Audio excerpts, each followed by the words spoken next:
Senhor Paulo Guedes, Ministro de Estado de Economia.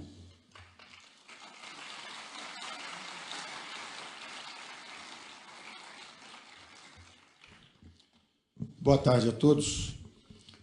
Saúdo as autoridades, todas. Agradeço inicialmente à minha família e ao presidente pela honra de me ter indicado para o cargo. Esse agradecimento vem após um longo período de convivência em que eu sou testemunha do imenso patriotismo, determinação, sinceridade e integridade do nosso novo presidente. É uma honra trabalhar sob essa inspiração de dedicação e senso de missão. Agradeço a todos que participaram também da transição, a minha equipe que está chegando agora, foram todos 100%. E minha primeira observação é que isso vai ser uma construção conjunta. Não existe o superministro, não existe alguém que vai consertar os problemas do Brasil sozinho. Isso é uma construção onde os três poderes terão que se envolver. A imprensa, que é o quarto poder, tem um papel fundamental no esclarecimento das questões que estão à frente. E eu acho que não há motivo nenhum para dúvidas, angústias, incertezas a respeito de que será o futuro, porque nós temos uma democracia resiliente e que está sendo testada há 30 anos, com eleições a cada 2 anos, impeachment à esquerda, impeachment à direita, a independência do Poder Legislativo. Quando o Poder Legislativo declarou sua independência fazendo esses 2 impeachments, o Executivo cometeu um equívoco sério, institucional, tentou comprar a influência parlamentar, despertou o Judiciário, que prendeu os 2, prendeu quem comprou e quem vendeu. Então, nós não temos razão nenhuma para ter dúvida a respeito da robustez, da solidez desse processo de aperfeiçoamento institucional que nós estamos atravessando. A única coisa que houve foi uma mudança de eixo. Depois de 30 anos de aliança política de centro-esquerda, há agora uma aliança entre conservadores, em princípios e costumes, e liberais na economia. É uma centro-direita. E a nossa democracia estava capenga sem isso. É importante que haja isso. E é esse o grupo que está com essa visão para os próximos anos.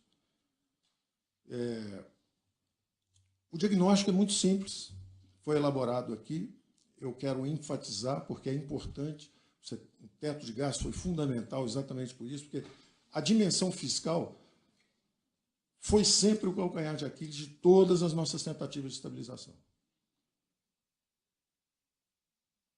O descontrole sobre a expansão de gastos públicos é o mal maior. Esse descontrole sobre a expansão de gastos públicos nós já enfrentamos sob diversas variantes. No governo Geisel, nos endividamos excessivamente em dólares para financiar a substituição de importações, programas de expansão desenvolvimentistas, e criamos uma sequência de crises cambiais. O Brasil se tornou vulnerável a crises cambiais. As digitais estão aí até hoje. Precisamos de 400 bilhões de dólares para acreditarem que nós vamos nos comportar bem. O governo Figueiredo, logo depois, conta em aberto no orçamento monetário, crédito fácil ia resolver o problema da nação, em meio ao choque do petróleo, fomos para a inflação crônica. Combatemos sintomas durante o início da redemocratização. Primeiro, congelamos preços, que era apenas um sintoma, aceleração de preços era um sintoma do fenômeno inflacionário.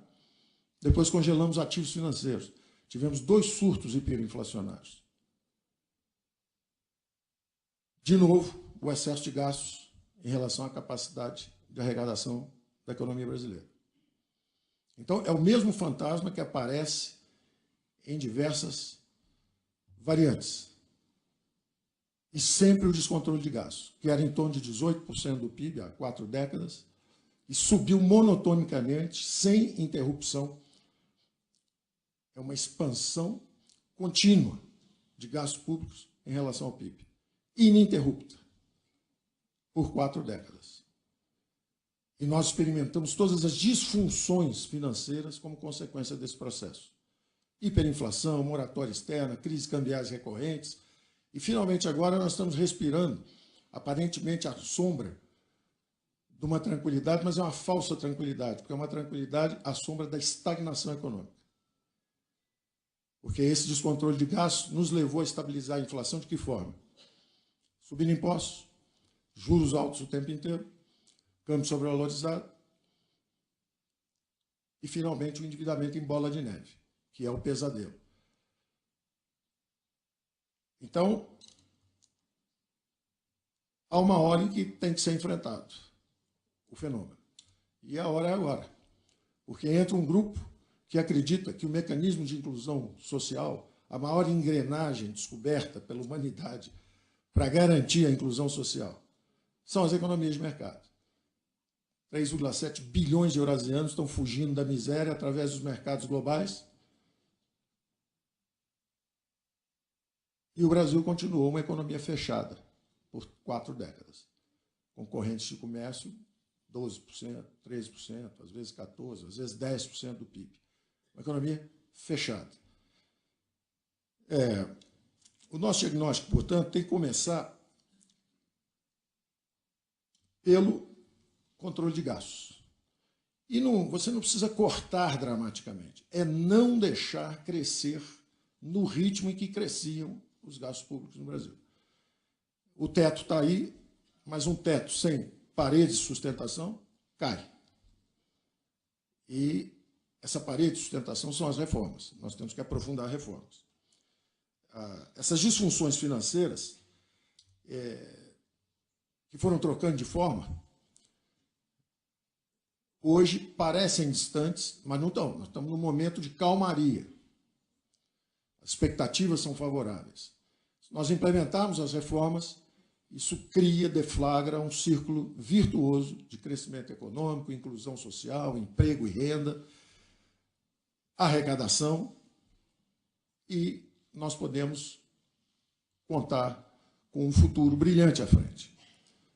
O Brasil foi a economia de maior ritmo de crescimento por 3/4 do século passado, e depois perdeu potência. E perdeu potência pela insistência no modelo de economia de comando central, em vez de uma economia de mercado.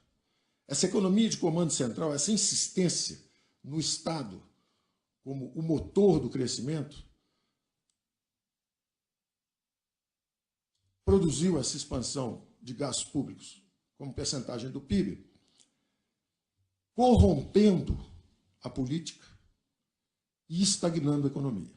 São 2 filhos bastardos do mesmo fenômeno. O Brasil foi corrompido pelo excesso de gastos. E o Brasil parou de crescer pelo excesso de gastos.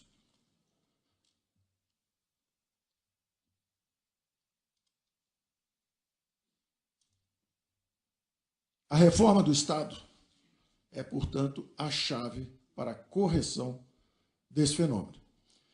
E essa reforma do Estado, na verdade, tem várias dimensões. É um ataque ao problema fiscal.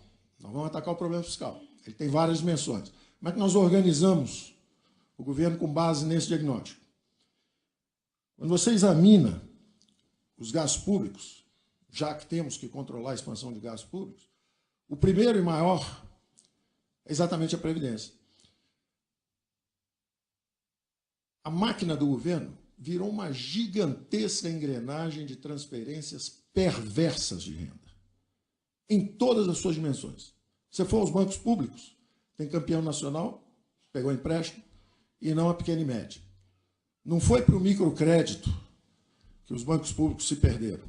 Eles se perderam nos grandes programas onde piratas privados, burocratas corruptos e criaturas do pântano político se associaram contra o povo brasileiro.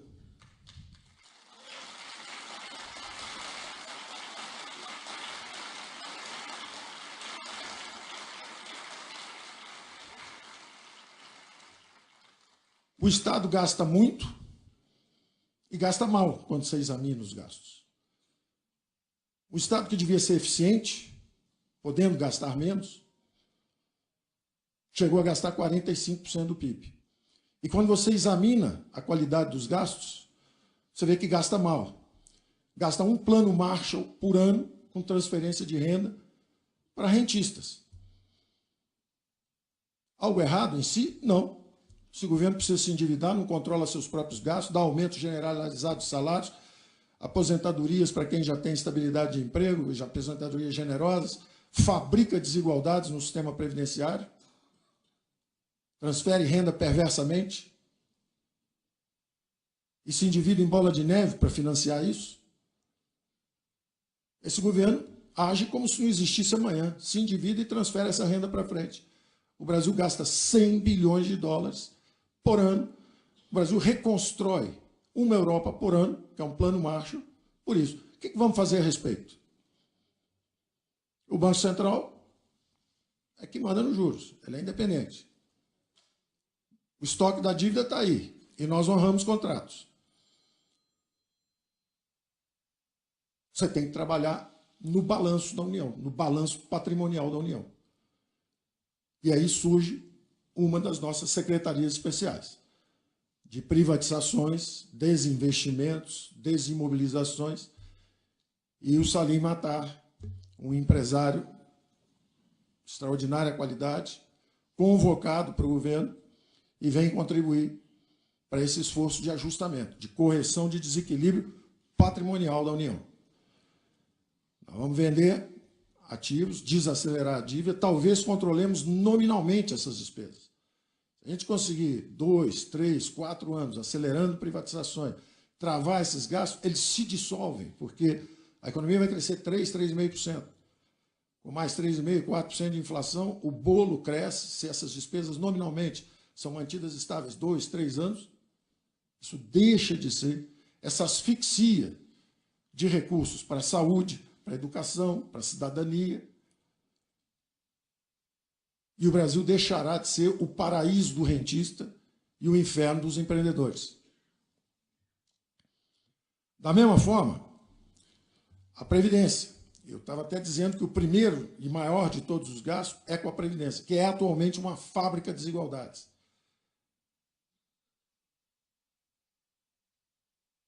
Quem legisla tem as maiores aposentadorias, quem julga tem as maiores aposentadorias, o povo brasileiro, as menores.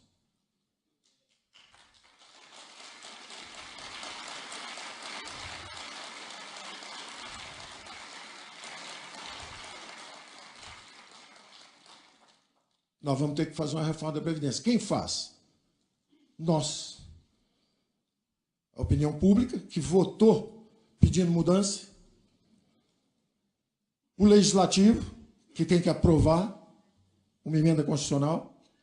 O Judiciário, que vai avaliar a constitucionalidade da emenda. A opinião pública mobilizada.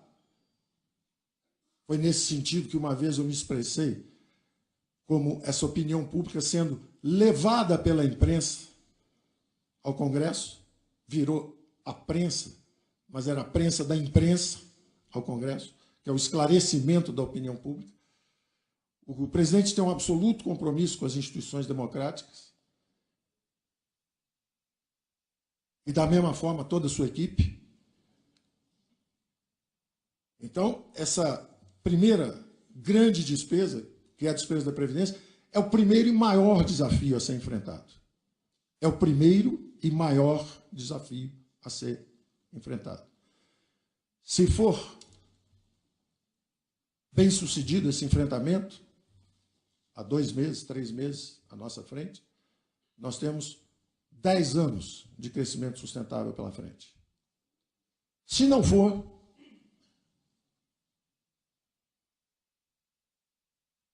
temos sugestões também. Porque como as despesas estão indexadas, todas, 92%, 93% do orçamento da União está indexado, e indexado as coisas que não são as prioridades da população brasileira, porque estão indexados a generosas aposentadorias futuras,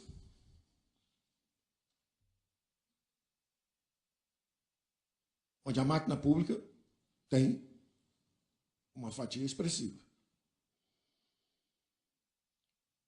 Aos excelentes salários, bem acima também do restante da população, onde a máquina pública tem uma fatia expressiva. E o passado, que são esses juros de dívida, que são as digitais de equívocos, de falta de coordenação entre monetária e fiscal, falta de apoio fiscal à tentativa de combate à inflação, combater a inflação expandindo gastos públicos, é um crime contra a geração de emprego, contra a geração de renda e contra as classes desfavorecidas. Daí, transformar o país num paraíso dos rentistas. Se isso falhar, nós temos uma PEC também. Porque essas despesas vão se chocar contra o teto. E você vai ficar fora da Constituição. A lei será quebrada. E aí você tem que escolher. Ou você segura o teto, desindexa, desvincula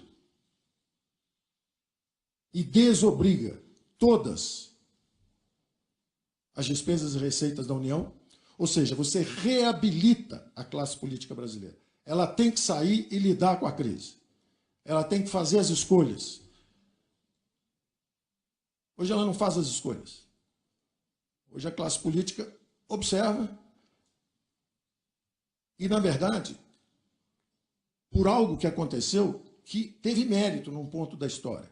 Nós tivemos 30 anos, 20 anos, durante o regime militar, de gastos em infraestrutura. Telebrás, Eletrobras, Siderbras, Portobras, Nucleabras, gastos com infraestrutura física, máquina, equipamento industrial, instalações. Era natural que uma democracia emergente tentasse se proteger orçamentariamente, carimbando os orçamentos e dizendo saúde e educação, agora é capital humano. Só que isso foi há 30 anos atrás. Será que a classe política já é madura o suficiente para assumir o protagonismo? Para assumir o comando do orçamento da União? Votar mais saúde, mais educação? Pode ser até mais do que está hoje indexado. Mas corta onde? Diminui os subsídios? Não somos uma fábrica de desigualdades? Não temos subsídios, não temos 300 bilhões de desonerações fiscais, de gastos tributários? Não temos isenções? Cortem em algum lugar. E deem os recursos para a saúde e educação. Agora, isso é um pouco à frente se não funcionarem as proposições de reformas. Se elas não funcionarem, você tem que lançar uma PEC dizendo o seguinte: vamos desobrigar, desvincular e desindexar todas as receitas, todas as despesas da União. E se nós fizermos isso, o mais interessante é que não só a classe política se reabilita no sentido de assumir o orçamento nacional, que é a função legítima de uma classe política, porque hoje ela está sob crivo da opinião pública, criticada por quê? Muitos privilégios e poucas atribuições. O resultado dessa eleição foi o quê? Foi um recado em alto e bom som, dizendo o seguinte: os senhores têm muito privilégio e poucas atribuições. Não estão conseguindo ajudar o suficiente o país. Então, isso é uma conclamação, é um pedido de ajuda. Eu estou fazendo um pedido de ajuda. Se a gente aprovar uma reforma importante como essa que está à frente, nós temos aí 10 anos de crescimento à frente garantido. Se não aprovarmos, nós temos que dar um passo mais profundo ainda, dizer o seguinte: olha, agora ou desindexa tudo, desvincula tudo, ou não há solução. O bonito é que se der errado, pode dar certo. Porque se der errado a aprovação da reforma da Previdência, que é a mais importante de todas, que nos dará esse horizonte fiscal, é bastante provável que a classe política dê um passo à frente e realmente assuma o comando sobre o orçamento. Eu chamaria essa PEC de a PEC do Pacto Federativo, porque não só você vai assumir o comando dos recursos, você vem a Brasília para votar para onde vão os recursos públicos, como, ao mesmo tempo, nós vamos descentralizar esses recursos públicos para estados e municípios, que é o princípio federativo. Então, eu acho que realmente a classe política dá um passo à frente e reassume. E, curiosamente, havia um certo receio durante a campanha, como seria um governo do capitão, e o capitão, na verdade, pode ser o caminho da reabilitação da classe política, assumindo o comando orçamentário, assumindo o ônus e bônus da distribuição dos recursos orçamentários e descendo com esses recursos à base, que está nos estados e municípios, daí a ideia do Pacto Federativo. Isso tudo está encaixado no programa. O primeiro pilar, eu disse, é a reforma da Previdência. O segundo pilar são as privatizações aceleradas. O terceiro pilar, Marcos Cintra, a simplificação, redução e eliminação de impostos. O Marcos tem um programa, inclusive, onde você vai pegar esses 7, 8 impostos, desde PIS, fim social, passa por IPI, junta isso tudo no Imposto Único Federal.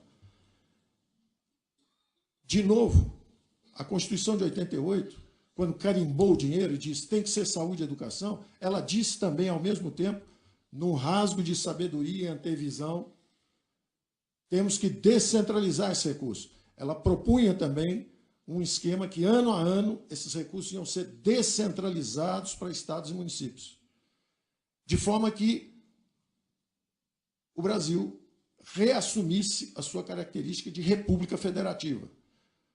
O dinheiro tem que ir onde o povo está. Saúde, educação, saneamento. Votaram agora no presidente Bolsonaro buscando segurança. Cadê o dinheiro da segurança? Não tem que vir a Brasília buscar o dinheiro da segurança. O dinheiro tem que estar lá, no município. Então, se ao mesmo tempo nós encaixarmos todas essas peças, na hora que o Cintra vai simplificando os impostos e vai virando um só, todas aquelas contribuições não compartilhadas que foram criadas para sustentar o comando central, isso começa a descer e desaguar. E o Brasil é uma pirâmide de cabeça para baixo. Os poderes, recursos e atribuições estão em Brasília. E a nossa ideia é virar essa pirâmide e botar ela direito.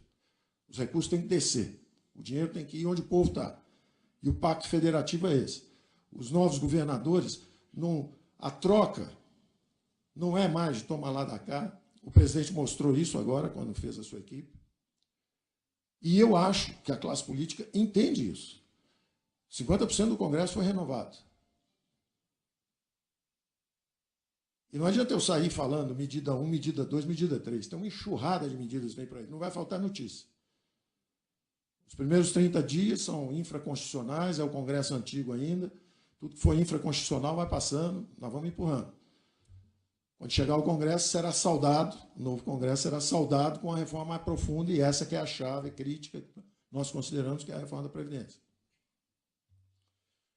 Então, esse terceiro pilar, que é essa simplificação de impostos, ela entra também, e ela não é só para simplificar a vida de quem produz também, ela tem também uma conexão orgânica com essa descentralização de recursos. É interessante aos governadores, prefeitos, a classe política em geral, aprovar uma reforma dessa, porque os recursos vão descendo. Se essa reforma não é aprovada, você tem que ir desacelerando também a implementação da simplificação tributária. E se você fizer isso, você também tem que desacelerar a abertura da economia. Eu não posso abrir a economia, eu dizia isso, até teve dessas redes sociais aí que viralizou. Você amarra uma bola de ferro numa perna direita do empresário, juros altos, uma bola de ferro na perna esquerda, os impostos elevados, um piano nas costas, os encargos trabalhistas, depois abre e grita para o brasileiro o seguinte: corre que o chinês vai te pegar.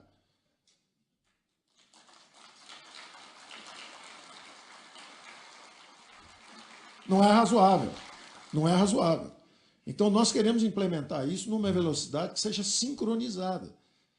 Então, não tem nada de superministério. Na verdade, é só para a gente poder cantar a mesma música. E daí eu ter chamado os Chicago Oldies, porque eles conhecem essa canção.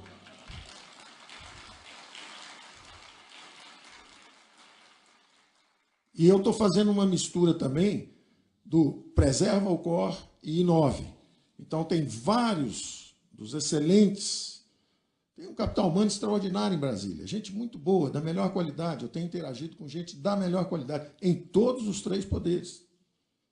Gente da melhor qualidade. E até me pergunta, a grande pergunta, logo que cheguei, eu falei assim, como é que pode estar tão mal com tanta gente boa?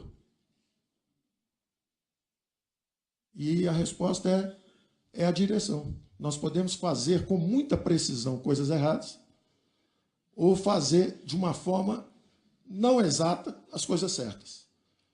Eu prefiro ir por aí. Eu acho que nós vamos na direção da liberal-democracia. Nós vamos abrir a economia, nós vamos simplificar impostos, nós vamos privatizar.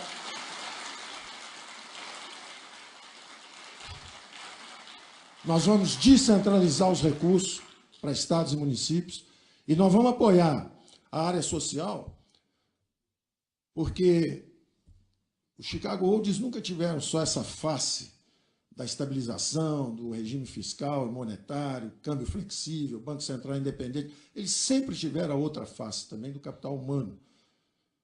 A importância de investimento em saúde e educação, o voucher educação, o foco de 0 a 9 anos. É aí que o cidadão é formado ou se perde, é o ser humano que é formado de 0 a 9 anos. Então, essa ênfase, de um lado, dos conservadores na família, na importância de uma educação adequada, etc. Do lado dos liberais, a ideia de investimento maciço em capital humano é transformadora, é libertadora. Eu estou aqui com o meu também, Afif, que em 89 foi candidato a presidente por um partido liberal, com uma reforma liberal. Eu acho que eu era inconsequente o suficiente para fazer tudo em 6 meses. Hoje eu acho que vai levar um pouco mais de tempo. Mas era já o caminho da prosperidade. Ele, interessantemente, também já tínhamos uma visão de que o eixo de crescimento do mundo podia se inclinar para a Ásia, onde está hoje. E eu acho que o presidente Bolsonaro, em todas as interações que eu tenho, tem sido muito contundente em dizer, Paulo, nós temos que fazer o que é melhor para o povo, nós vamos fazer, o povo vai nos apoiar, vamos fazer o que tem que ser feito. Afinal de contas, ele não enfrentou essa odisseia isolado, no início, politicamente isolado, contra o establishment, destemido, botou em risco a própria vida, sabia disso, disse algumas vezes isso. E enfrentou tudo isso para mudar, não é para ser reeleito.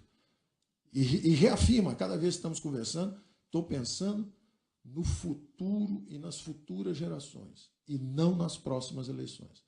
Vamos avançar no que tem que ser feito. Então, eu acho que, terminando, nós temos a reforma da Previdência, nós temos as privatizações, nós temos essa simplificação tributária, impostos, redução, na verdade é um programa de substituição de impostos, mas com compromisso, olhando lá para frente, o ideal é que nós tivéssemos 20% do PIB como carga tributária, porque acima disso é o quinto dos infernos. O Tiradentes morreu por isso.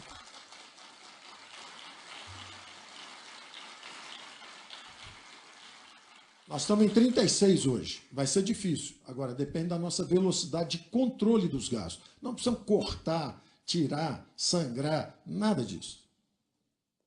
É não deixar se expandir no ritmo que estava se expandindo. Porque com um crescimento de 2 anos seguidos, mais a inflação aí está em torno de 4, 3,5, 4 também, o bolo cresce 15, 16, quase 18, pronto.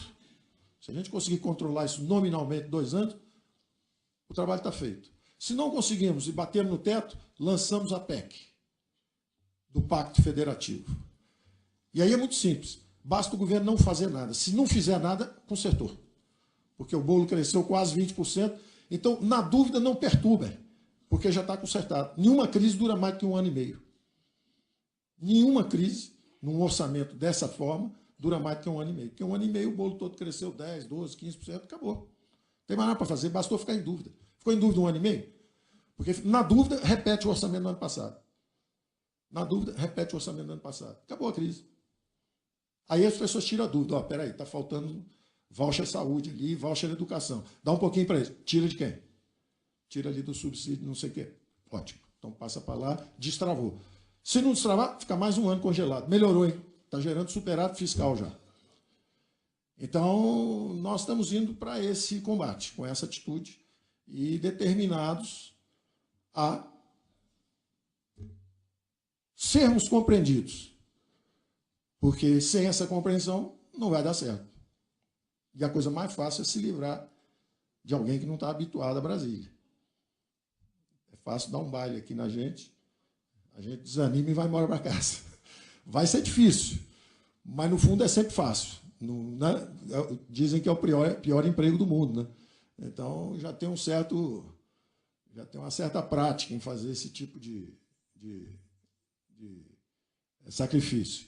Mas é alguém que tem resiliência e está disposto ao combate, porque é um bom combate para a melhoria do país. Do ponto de vista prático, eu acho que vale a pena esse investimento. Vocês me desculpem se está sendo um pouco extenso, mas eu acho que vale esse investimento na compreensão do fenômeno, para entenderem que a equipe foi montada de uma forma a travar esse bom combate e fazer essas reformas. É uma reforma do Estado. Ela envolve as várias dimensões. A dimensão fiscal, descentralizando recursos para estados e municípios. A dimensão administrativa, foi dito aí 390 diferentes cargos. É um absurdo isso. Evidentemente que tem que fazer uma reforma administrativa, e a turma do planejamento está em cima de IAS, recursos, tudo isso. Então, o pau está comendo lá. Mas nós vamos buscar o boi na sombra. A pergunta que o presidente faz é a seguinte: nos últimos 30, 40 anos, todo mundo está perguntando o que o Brasil pode fazer por mim, o que o Brasil pode fazer pelo grupo corporativo A, o que o Brasil pode fazer. A pergunta do presidente é o seguinte: o que nós podemos fazer pelo Brasil? É uma pergunta que um famoso presidente americano também fez quando entrou. Então, essa é gastos publicitários. Você abre o jornal todo dia, você começa a ver. O sujeito mesmo pinta de vermelho e aparece lá todo dia, fazendo a propaganda dele. Vamos buscar esse excesso de gastos. Quando tiver publicidade, compra de influência parlamentar, exagerada, nós vamos buscar esse dinheiro. Porque está faltando para a saúde. Porque está faltando para a saúde, para a educação, está faltando para a Bolsa Família.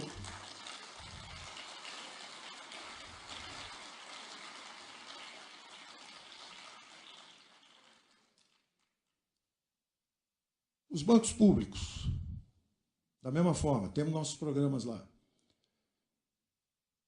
Nós vamos descobrir valores lá dentro. Tem valores excepcionais. E a minha equipe, o Pedro Guimarães, Rubem Novaes, eu vou falar do Castelo Branco, mas ele está sob outra gestão, do Bento Albuquerque, que é um excelente ministro também de Minas e Energia, mas é uma turma que está preparada, o Levi, para o BNDE, é uma turma que está preparada para buscar esses recursos, trabalhar assim. Do BNDE, por exemplo, nós queremos o dinheiro da União de volta. Nós queremos despedalar. Queremos os 500 e poucos bilhões que foram dados. 300 já voltaram, só faltam 200.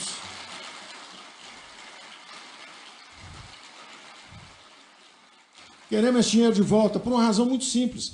São dois mercados de crédito. Tem o crédito livre, com juros lá em cima, e tem o crédito para os amigos, com juros cá embaixo.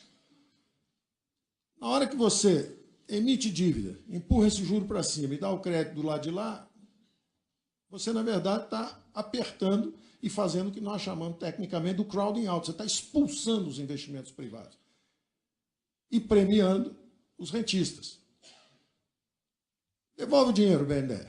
Encolhe um pouco o seu balanço.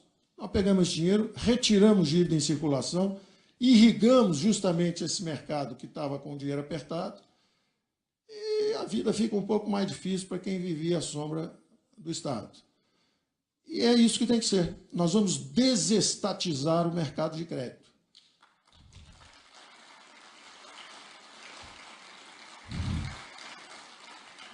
Se houver crédito, que seja para o microcrédito, que seja. E mesmo assim, será que precisa do banco público para isso? Ou será que a forma tecnicamente correta é você fazer o orçamento da União, colocar o subsídio lá, aumentar a competição bancária, brutalmente, porque nós temos tudo seis, nós temos 6 grandes empreiteiras, 6 grandes bancos, 6 grandes... Tudo aqui no Brasil é meia dúzia. Meia dúzia, 3 ou 4, que comandam os orçamentos públicos. A eleição do Bolsonaro está dizendo o seguinte, agora é o contrário. Esse dinheiro não é lá para cima, esse dinheiro é lá para baixo. Então, isso envolve também os mercados de crédito. Os nossos movimentos têm que ser entendidos à luz dessa percepção. O BNE encolhe isso, ele é menos importante? Não, ele é muito mais importante, qualitativamente. O negócio dele não é fazer o samba do crioulo doido. Não é dar dinheiro para construir, eu não vou nem falar, porque são repetitivas, né? E vocês sabem também que todos esses problemas, seja o mensalão, o petrolão, eles acontecem em locais públicos, né? Eles aconteceram em empresas públicas, né? Então, e esse é um questionamento também da população brasileira para esse excelente grupo que eu encontrei em Brasília, que é o seguinte: lá embaixo estão perguntando onde estávamos enquanto o Brasil era saqueado. Onde estávamos? Somos bons. Cedemos? Nos perdemos? A teoria econômica diz que sim. O poder absoluto corrompe absolutamente. Quanto maior o grau de intervenção na economia, menor a taxa de crescimento, maior o grau de corrupção. Quanto mais fechada a economia, maior a venda de favores. Quanto mais impostos, mais subsídios e mais favores oficiais. E se os impostos forem altos, você vai ter ao mesmo tempo fenômenos extraordinários, que é o seguinte: desonerações, 300 bi. Esses são os que conseguem, tem lobby. Contencioso, quase 1 tri. Esses são os coitados, não conseguiram nada. Ora, se tem quase 1 trilhão de contencioso e 300 bi de desoneração, quem sabe se o imposto fosse mais baixo, tinha menos dos dois. Inclusive, acabava o refis, que é outra prioridade do nosso Marco Sintra. Se os impostos forem mais baixos, todo mundo paga, não tem refis. Vai acabar refis. Então, nós vamos transformar em várias dimensões. Todos eles e cada um deles, desse grupo nosso, quer anunciar 10, 15 medidas. E a gente está falando, não, espera aí, primeiro tem que tomar posse. Depois tem o seguinte, tem as medidas infraconstitucionais, tem que vir soltando devagar. Isso é um crescendo. Nesses próximos 30 dias, nós vamos estar soltando coisas simplificadoras. Simples. Ideia que o presidente deu outro dia, que todo mundo olhou com a simplicidade e a intuição extraordinária política dele. Ele falou, vem cá, por que compra uma carteira de motorista e depois tem que renovar a cada 5 anos? Será que não dá para ser 10 anos? Será que não pode ser um pouco mais? Mas aí como é que fica para carregar o funcionalismo? Se a gente digitalizar tudo, se existir a identidade digital para tudo, será que nós não vamos derrubar as fraudes? Por exemplo, vem uma infraconstitucional aí nos próximos, eu diria que talvez até, olhando assim para o Rogério Marinho, eu vou supor que, de repente, em uma semana ele está anunciando novidades sobre isso. É uma infraconstitucionalzinha, só que é contra fraude e privilégio. É infraconstitucional, ele não precisa de muita coisa. Pode lançar um negócio desse tipo. E pode ser interessante, pode ser entre 17 bi, até uns 30, mais ou menos, por ano, só na base de identificando fraude. Agora, imagine se existisse a identidade digital para tudo. Para a Bolsa Família, para a Bolsa Voucher Educação, creche, todos os programas sociais nossos.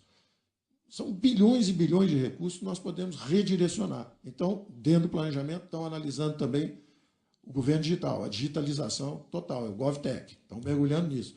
Quanto tempo leva? Não sei, mas vamos mergulhar nisso. Foi dado o exemplo aqui do Ease of Doing Business, como fazer negócio, como melhorar o ambiente de negócio. Essa é uma das métricas pela qual vai ser avaliado o nosso ministro do Planejamento, Paulo Webel. Se a gente entrar agora com o 100º, 20º lugar, como nós estamos, como facilidade de fazer negócio, e daqui a uns 2 anos a gente estiver ainda entre os 100 primeiros, nós vamos ter que trocar. Porque se eu não trocar, o presidente deve me trocar. Tá certo? Então, é meta, tem que ter meta. O Salim tem meta. O Salim vai entrar, já vai anunciar logo, ó, vou fechar o trem-bala, vou fazer não sei o que lá, no primeiro ano vou vender tantas, no segundo ano vamos pensar. Todo mundo tem meta, todo mundo vai correr atrás. O Pedro sabe que lá na Caixa ele tem que ir para o microcrédito, ao mesmo tempo tem que tirar valor de lá de dentro no sentido correto, tecnicamente, né? Ele teve a experiência, inclusive, de pegar o BB Seguridade, que chegou a valer mais que o próprio Banco do Brasil. Estava escondido, ele estava sentado em cima do barril de petróleo e não sabia. Então, nós vamos... É um time que vai jogar forte nesse ritmo, e nós achamos que com 4 anos vai dar para fazer um governo que, pelo menos, vai deixar o país numa direção interessante. O Banco Central, com o Roberto Campos, eu estou muito feliz de conseguir ter trazido. É um extraordinário central banker, independente do DNA, de ser o neto de um amigo nosso, o primeiro grande liberal brasileiro, que dizia que sempre foi traído por esse amor ao Brasil, sempre foi mal compreendido, mas era um homem que estava à frente do seu tempo quando dizia, olha, essa revolução digital...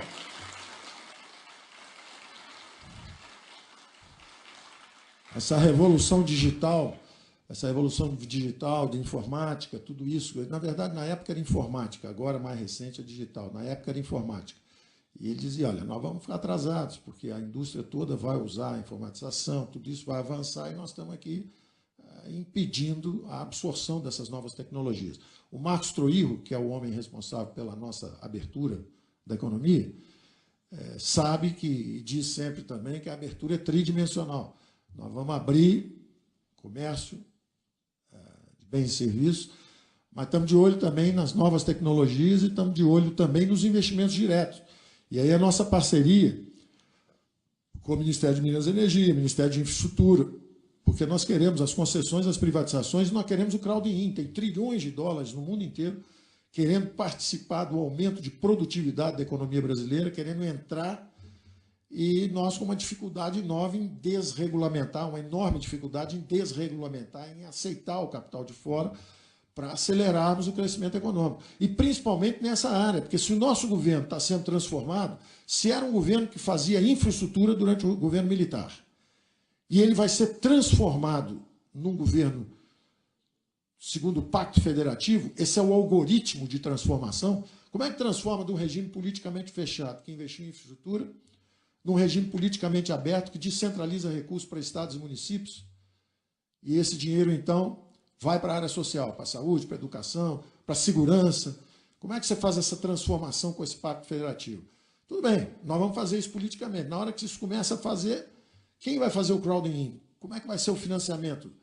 Evidentemente, os grandes grupos privados, que hoje preferem ser rentistas, mas têm uma base de capital importante, a nossa nova Previdência, que está marcada ali, tem um encontro marcado ali na frente também, porque nós temos um compromisso com as futuras gerações.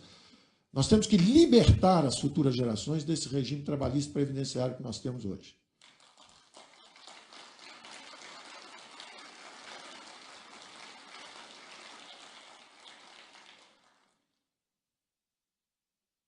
O governo democrático vai inovar e abandonar a legislação fascista da Carta do Lavoro. Então, nós vamos libertar gerações futuras, dando a opção para o jovem que queira a carteira verde e amarela, em vez de ele ser condenado a ser um dos 40 milhões de desempregados que tem hoje, eu vou dizer, fala-se muito aqui de 13 milhões de desempregados, 12 milhões de desempregados. Então, eu prefiro inverter, não vou dizer 40 milhões de desempregados, vou falar o seguinte, 40 milhões de pessoas que não contribuem com a Previdência. População economicamente ativa são 96 milhões de brasileiros. Curiosamente, tem 46 milhões que não têm carteira. Eles estão desempregados? Não, são autoempregados, são empresários. É um país de grandes empresários. Tem muita gente que é empresária. É um pessoal que não consegue ser absorvido na indústria, na economia formal. A produtividade é baixa, não tem capital nem tecnologia para ajudar. Então, evidentemente, se nós absorvermos essa mão de obra, ou pelo menos libertarmos os nossos filhos e netos da armadilha que nós fizemos para nós mesmos, com um sistema de repartição, que é um sistema que tem várias bombas a bordo, tem a bomba demográfica, que já chegou, né? O sistema já está em xeque, já está quebrando antes da população envelhecer, tem a bomba da forma inadequada de financiamento, encargos trabalhistas que produzem esses 40 milhões de brasileiros que vão envelhecer, vão bater as portas da Previdência e não contribuem. Então, nós vamos ter que separar a assistência de previdência. tudo isso está sendo equacionado. Não é por mim, tem gente já trabalhando nisso há anos. Os melhores especialistas estão trabalhando há anos. O que nós estamos fazendo, nós não vamos reinventar a roda. Nós estamos fazendo é botar isso tudo junto e preparar isso para a submissão futura ao Congresso. Então, eu fico por aqui. Deixa eu ver se eu esqueci alguma coisa. Eu tinha aqui o meu grande discurso. Ambiente de negócio, gerações futuras, o mais Brasil, menos Brasília, uma abertura econômica, um lembrete de que todos os grandes fenômenos de crescimento econômico conduzidos por liberal-democratas foram muito bem-sucedidos.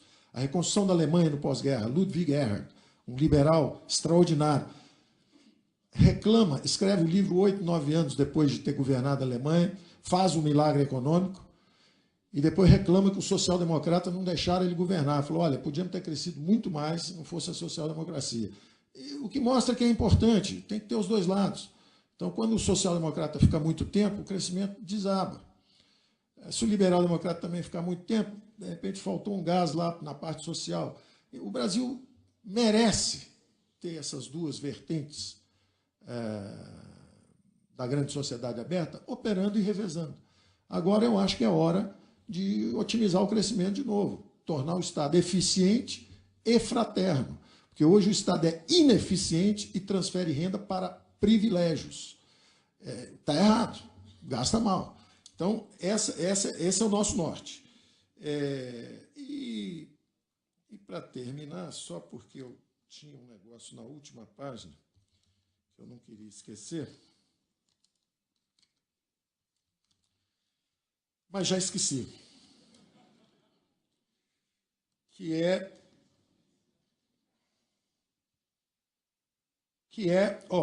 era só o seguinte, eu estava dando os exemplos dos países que deram certo. Então, foi o pacto dos liberais democratas na Alemanha, na reconstrução da Alemanha, foi um fenômeno extraordinário, depois exibido nas vitrines socialistas, depois que teve um crescimento extraordinário e a Alemanha se reconstruiu, e virou uma economia dinâmica, recuperou a dinâmica de crescimento, aí aparece a social-democracia, começa a dividir aquilo, tudo bem, bota a lojinha lá, inaugura e entrega o que foi produzido antes. Bom, legal, mas reconheço o mérito da turma de antes que produziu o fenômeno. A mesma coisa aconteceu na reconstrução do Japão, foram os liberais, foi o Partido Liberal. A mesma coisa aconteceu aqui no Chile, aqui perto, né, que foi reconstruído pelos Chicago Boys à época. Eu vi, trouxe um pouco dessas sugestões para cá, durante uma campanha política. Então, eu vejo o futuro com olhos otimistas. Eu acho que o Brasil tem uma democracia forte o suficiente para nos recuperar dos próprios erros. Quando a gente comete um erro, congela preço, deu errado, vai para uma hiperinflação. Nós fomos para uma hiperinflação e saímos aprendendo com nossos erros. Aí fizemos um programa de estabilização, mas sem a política fiscal. Aí a dívida cresce muito. Agora temos que atacar, temos que acelerar a privatização. Então, eu acho que o Brasil tem muitas virtudes, os poderes são independentes, tem uma imprensa livre, somos resilientes, enfrentamos crises extraordinárias sem nenhum abalo nas instituições. Estávamos agora, 2 anos atrás, numa crise institucional terrível, e agora que a eleição estava em curso normal, as pessoas, inclusive brasileiros, falando lá fora que o Brasil estava numa situação dramática, que era terrível, que não tinha recuperação, ou ganhava o candidato da Faria Lima, ou não tinha solução. O que é absolutamente ridículo. Na verdade, é uma agressão ao nosso próprio esforço de construção nacional nos últimos 30 anos, a achar que o Brasil está vulnerável dependendo de quem seja eleito. Não é? Nós somos um país de tradição já democrática consolidada, o presidente tem um compromisso com as instituições democráticas, e eu acho que nós temos toda a razão para olhar com alguma segurança para o futuro. Obrigado.